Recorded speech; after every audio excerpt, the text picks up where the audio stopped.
You're listening to Cards to the Moon, a podcast about trading cards from both a collector and investor perspective.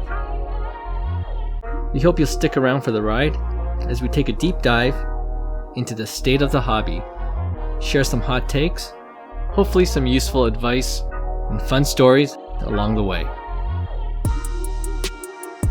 Hey guys, welcome to Cards to the Moon. This is episode 117, and it is a Friday edition of the podcast. My name is Clark from 5Card Guys on Instagram and 5cardguys.com.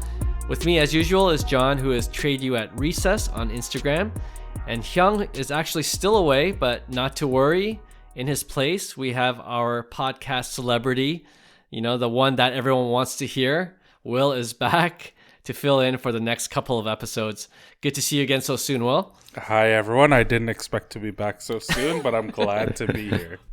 We roped him in, and shout out to Scotch444, who actually recently left a 5-star review on Apple Podcasts, and he wrote, "Need more Will. Will is hilarious," and which we absolutely agree with, of course. Yes. So, Will, thank you again for giving the people what they want. Yeah, I really appreciate those kind words, but I want everyone to know that I am like fast food. I'm like McDonald's. Once in a while, it's great to have me, but if you have me every episode, if you have me every day, it's not going to be good for your health. So I'm going to take like 6 months off after these next 2 episodes. All right, we'll see about that, but well, there's an open invitation. You could come on at any time, so you don't even have to ask. Just hop in whenever we're recording. So that's, just wanted to let you know that. All right, off the top today, I wanted to talk about the story on ESPN.com that I saw, which is about Judd Fabian, who is a Baltimore Orioles prospect, and he has a first Bowman Chrome card in this year's set with his autograph on it, and inscribed on one of the cards, he wrote, "Hi, Dad." Right? So that card was actually ripped on a live stream recently. And what makes the story cool is that his dad, Eric Fabian, saw it, and he's now trying to track it down for himself. So maybe if one of our listeners runs across it, they can let the dad know. I thought that was a pretty cool story. What do you guys think? Very cool. I love it, man. I really like when players take some liberties, and I mean, we've seen it before, and they do some inscriptions. I think this story is amazing. It's great. And it's great that it's getting the publicity that it's getting. Yeah, on ESPN, for sure. Yeah, personally, I'm a big fan of like inscribed cards. I really like what John's saying about how having the freedom to write whatever you like. Actually, for me, I have I don't know if it's cool, but I have a story with the inscribed card. I've been I was collecting the 5 Blue Jays from the 93 team, Whamco: Devon White, Roberto Alomar, Paul Molitor, Joe Carter, and John Olerud. One of the first cards I ever got was a Topps Tiffany John Olerud, Topps traded Tiffany. And then I got the Devon White, Roberto Alomar, and Joe Carter in the Topps traded Tiffany set, and so I'm sending that off for grading. And I was like, okay, I need Paul Molitor. I need a nice Topps traded Tiffany Paul Molitor. And then I found out that they stopped making that Tiffany set for the year that Molitor came. So I'm trying to figure out, how do I complete this set? Do I go with a different type of card altogether, like an upper deck or something? I don't remember if they have like Topps Finest or whatever. I found this one card that was autographed by Paul Molitor. It was just the regular Topps traded. I actually showed it to Johnny, and I was like, "Hey, I'm thinking of getting this card." And the reason was it was autographed, and then it was inscribed and said 93 World Series MVP. And I was just like, nice. That is so cool. But it was like, buy it now, no offers. Like, the guy's description, like in the eBay listing, was like, "Don't even ask me to discount it. I priced it the way I priced it. If you want it, you buy it." And I was humming and hawing for weeks, and then I just told Johnny, I was like, "Forget it. I'm overpaying for this. I'm gonna have it."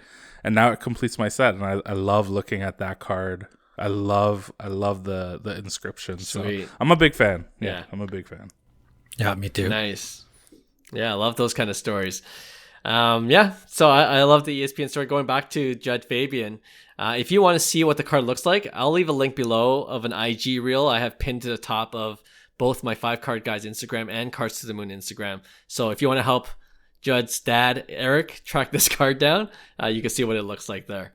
All right, let's move on to our Friday discussion, and it's related to this story. I just want to continue talking about inscription cards where the player leaves some kind of note on their autograph card.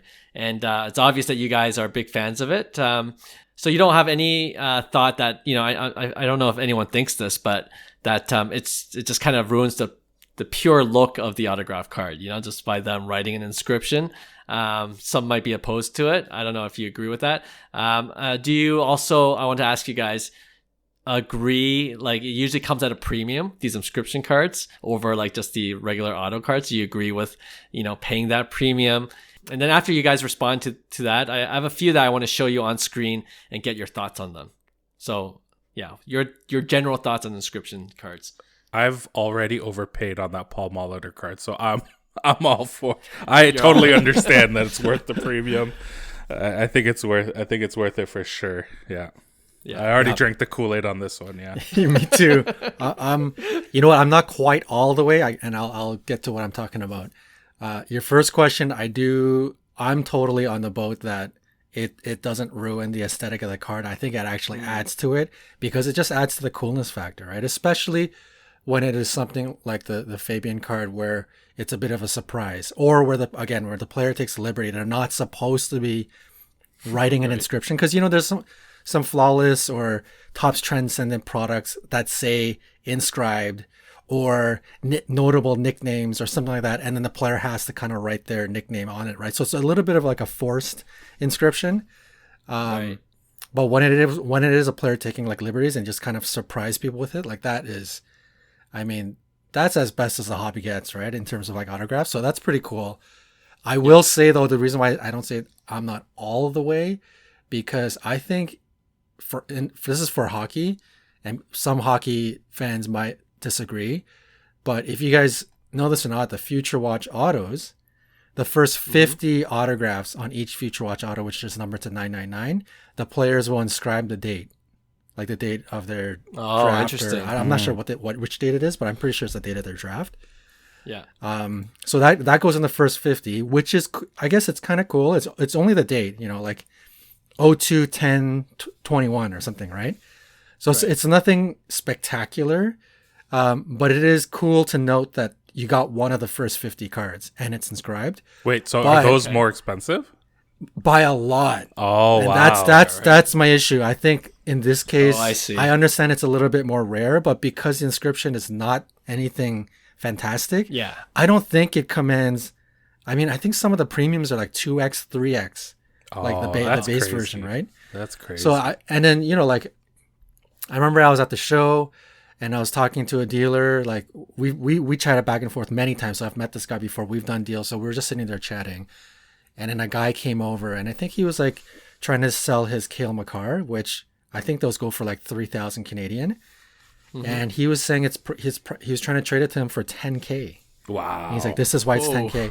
And even the dealer was like, yeah, I understand. Like that's sounds about right or whatever. I was like, oh my gosh, like 10K just because it's inscribed with like a little date on the bottom. Like I couldn't believe it. So for specifically Future Watch, for myself personally, I think the premium is way overrated. Yeah. I guess it really depends on the inscription, right? Yeah, so it kind of comes down to that. Yeah, that doesn't feel personalized. Like that's the whole point of inscription. It's like, oh, this is a much more personal thing. Just writing the date doesn't feel special. Yeah. No, totally. Okay. Yeah, I'm for inscription cards too, but yeah, I guess just like everything you guys said, it really depends on what the inscription is. That's worth the premium. That makes that card extra special. Right. All right. So I'm going to show you guys. I'm going to screen share with you guys. The listeners will describe it as we go through each card, but I'm going to show you some of the inscriptions, and I just want to know what you guys think of these cards. Okay, and they all have kind of different types of inscriptions. So it'll be kind of cool to see what you guys think. All right, I'll start with this one. It's Mike Trout. Do you see it there? It says Topps Definitive Collection. And I chose this one. It says 2-time MVP. So, these kind of inscriptions where it kind of, shows their accolades. Mm-hmm. Do you know what I mean? Like, Right. I think Steph Curry has a similar one as well, where he calls himself during his MVP year. I think there's a couple of players that say GOAT on it. Just things like that. Are you fans of these kind of inscriptions? I mean, you can't put GOAT if you're not the GOAT. So if it was like, if it's like Jordan Clarkson auto, and Only LeBron, Yeah. LeBron would do something like that. Oh, here we because go. he is, Here we or go. because No, you know what I'm talking about. People they know what I'm talking about. yeah. Oh, I boy. love this. I love the 2-time MVP. Like I said, it's just like that Molitor 93 World Series MVP that I have. So I'm a big fan. Right. Similar. Yeah. Johnny, you like it? Yeah, it's not bad. You see it when it's like 2-time, like it's all right. I think it's probably a little bit a step above like a date or something, but I personally like it when the inscription is a little bit more unique. Kind of like if you see the Boba sometimes writes bow flows, Yeah, yeah, like something like Okay. that. Something like that I think is a little bit cooler for a collector. yeah. But yeah, it really depends. I mean, if this card was, say, 2 times more expensive than the one without 2x MVP, I'd probably go for the one without saying 2x MVP, because personally, I don't think it's that amazing, like that awesome cool. But yeah, it's certainly, I'll take it over the regular base apples for like the regular autograph apples to apples. Fair. Yeah. Fair. All right. Well, speaking of unique, I'm going to go to the next card. Jordan Lawler has one. Here it is. Yep. It's Yep. Oh, he there drew we a go. picture of Oh no, that's a the mountain, isn't that the Benny Montgomery? cactus. No, this is Jordan Lawler. Oh, sorry, Yeah, it's yeah, Benny yeah. Montgomery. And he signed it Jordan Lawler So or Jay Lawler. yeah, What? so Jordan Another Lawler player. and Benny Montgomery, I think they traded cards and they signed it That's for what each other. happened. Yeah. So I remember reading That's about hilarious. this. Outta here. It's cool, yeah. So this one's like extra special. That's hilarious. Yeah. I didn't even know that. Yeah. And he even drew I like was fooled mountains by and it. a landscape. Yeah. I don't know what that cactus is, but Well, is Jordan Lawler? Is he Arizona? I feel like he's a Diamondback. I think he's Arizona. Yeah. So I think he drew a cactus for the desert, and then the Colorado Rockies, right? Oh, there The you mountain. go. Well, now we have to see what Benny Montgomery did on Jordan Lawler's card. I know, right? Yeah. It's a quick, cool. See, this search away. is it's kind of bordering. It's bordering on a little bit too much. It's a little goofy, but I Yeah, love it, it's man. So cartoony. I'm still eating it up. I love that stuff. I think I saw one of these. I don't know if you guys recall, but there was one. Was it between LeBron and Kobe, or like Tom Brady and Peyton Manning, or something like that? There was one where I remember seeing on somebody's reel, like maybe it was one of the big accounts like Carporn or Lameme, and LeBron wrote 3x MVP or like 2-time champion or something. He wrote something, and then Kobe responded with another card, one-upping him by saying like 5-time MVP or 5 rings or something like that. I remember seeing one of those where they went back and forth Nice. through the cards. I thought that was pretty cool too. That's a cool story. That's a I cool also story. like that because I like Kobe more. Yes. Yeah. Okay. But LeBron is Yeah. the GOAT. Never mind. No. No. That's a discussion for another episode. All right. I didn't know this was a Benny Montgomery Yeah, card. do you see it? I thought it was, yeah, That's crazy. there you go. Yeah. So they signed each other's card. It's a pretty cool story. Oh, that's really cool. Well, Benny Gotta- Montgomery on his Bowman. I don't think it's pulled yet, but I remember. I don't know if you're gonna show that next, but he has like the Benny and the Jets on his Bowman first. Here we go. There There it it is. is. Oh, there it is. Yeah, Yeah. Yeah. right on cue. It's so ugly. It looks like my 4-year-old drew it, but I would be so happy if I pulled that card. If you pulled this, that would be really cool. Yeah. He might have done that. He might have done that on his Bowman First Superfractor, but I don't think I'm not sure if anyone's pulled or maybe they have. I don't know. Anyways, I wonder what the